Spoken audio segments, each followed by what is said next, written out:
Assalamualaikum warahmatullahi wabarakatuh. Bismillahirrahmanirrahim. Alhamdulillahirrabbilalamin. Assalatu wassalamu ala ashrafil anbiya wal mursalin Sayyidina wa maulana Muhammad wa ala alihi wa sahbihi ajma'in. Alhamdulillah, kita panjatkan puji syukur kehadirat Allah Subhanahu wa ta'ala. Subuh ini kembali kita bisa bertemu dalam rangka melanjutkan kajian-kajian kita. Terakhir kita telah sampaikan bagaimana kiat-kiat yang harus kita tempuh dalam menuntut ilmu syar'i. Ada 12 kiat yang mudah-mudahan ya bisa kita jalankan. 8 sudah kita sampaikan, yakni bagaimana kita mengikhlaskan niat dalam menuntut ilmu. Kemudian kita juga ya terus-menerus memohon supaya kita diberikan ilmu yang bermanfaat, ya. Kemudian kita hendaknya bersungguh-sungguh dalam menuntut ilmu dan rindu untuk mendapatkannya. Di samping itu kita juga berusaha menjauhkan diri dari dosa dan maksiat dengan bertakwa kepada Allah Subhanahu wa ta'ala. Dan ya tidak boleh kita sombong, tidak boleh kita malu dalam menuntut ilmu. Dan hendaknya kita mendengarkan baik-baik pelajaran yang disampaikan oleh ustadz, oleh syekh, oleh guru-guru kita, dan diam ketika pelajaran itu disampaikan, serta berusaha memahami ilmu syar'i yang disampaikan. Itulah yang sudah kita sampaikan beberapa saat waktu yang lalu. Kita lanjutkan yang ke-9 sekarang, ya. Hendaknya kita menghafalkan ilmu syar'i yang disampaikan. Perhatikan sabda Rasulullah sallallahu alaihi wasallam. Naddarallahu ra'a sami'a maqalati fawa'aha wa hafizaha wa ballaghaha. Farubba hamili fiqhin ila man huwa afqahu minhu.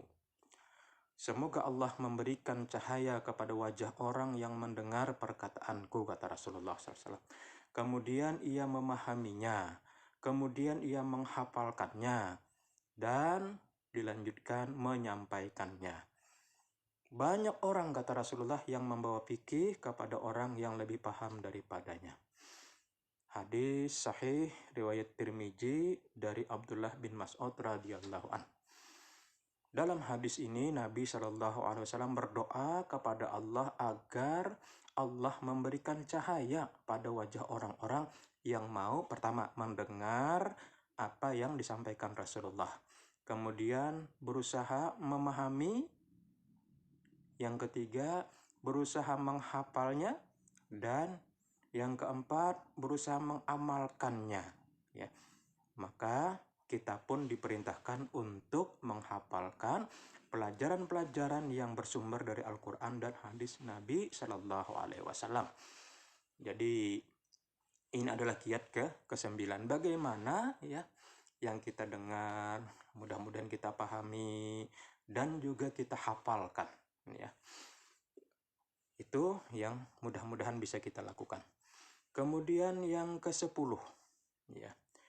Bagaimana kita berusaha mengikat ilmu atau pelajaran dengan tulisan, yaitu kita mencatatnya, ya.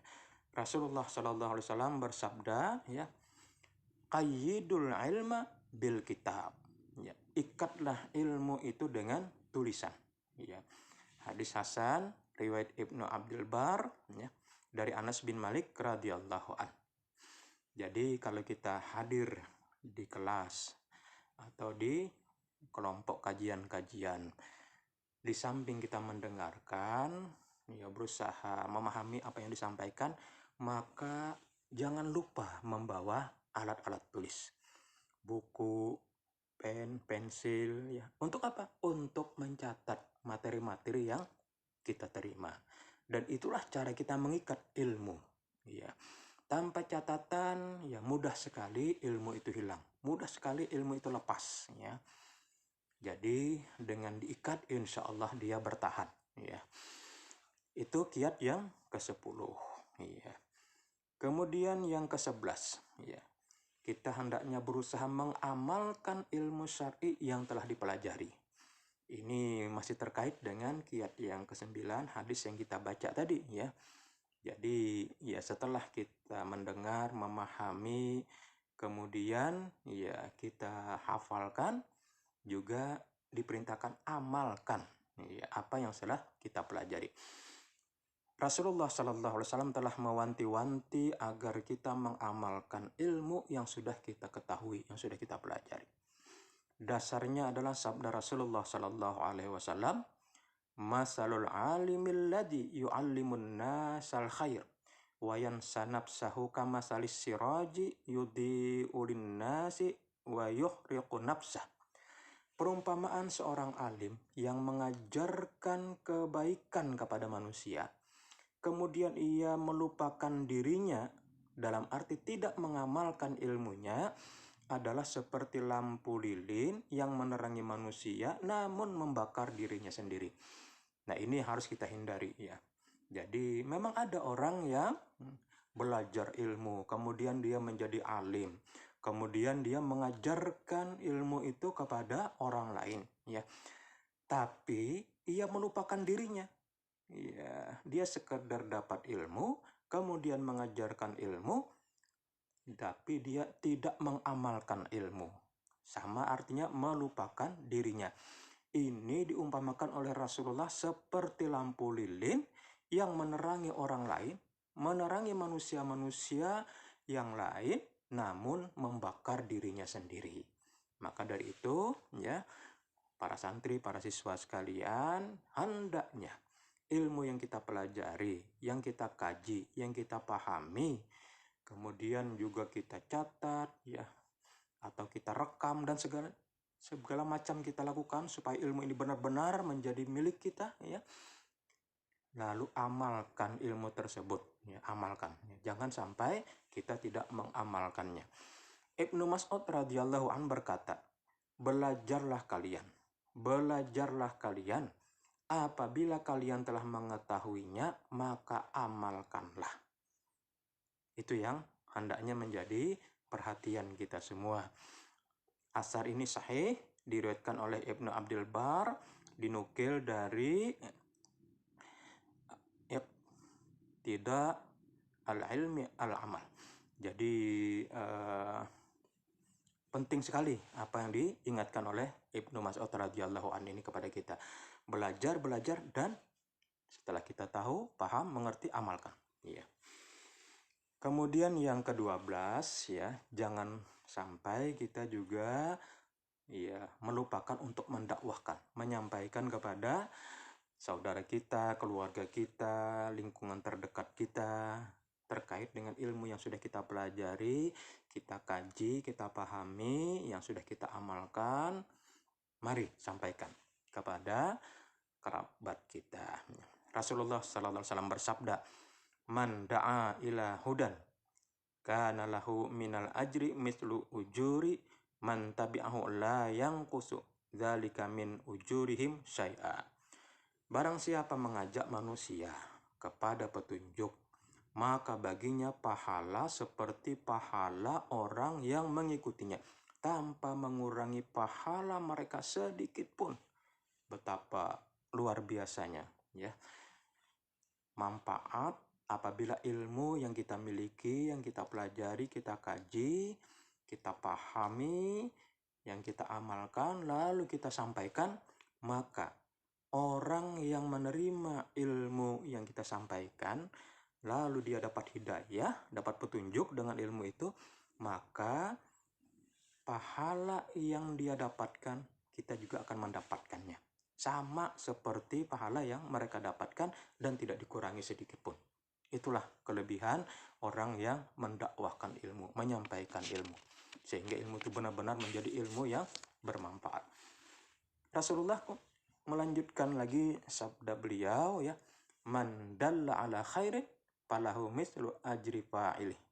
Barang siapa menunjukkan manusia kepada kebaikan, maka ia memperoleh pahala seperti pahala orang yang melakukannya. Hadis sahih riwayat Muslim dari Abu Mas'ud Al-Ansari radhiyallahu anhu. Nah, inilah yang insya Allah memotivasi kita. Bagaimana kita belajar ilmu syar'i dengan kiat-kiat yang sudah kita sampaikan 1 sampai 12 ya.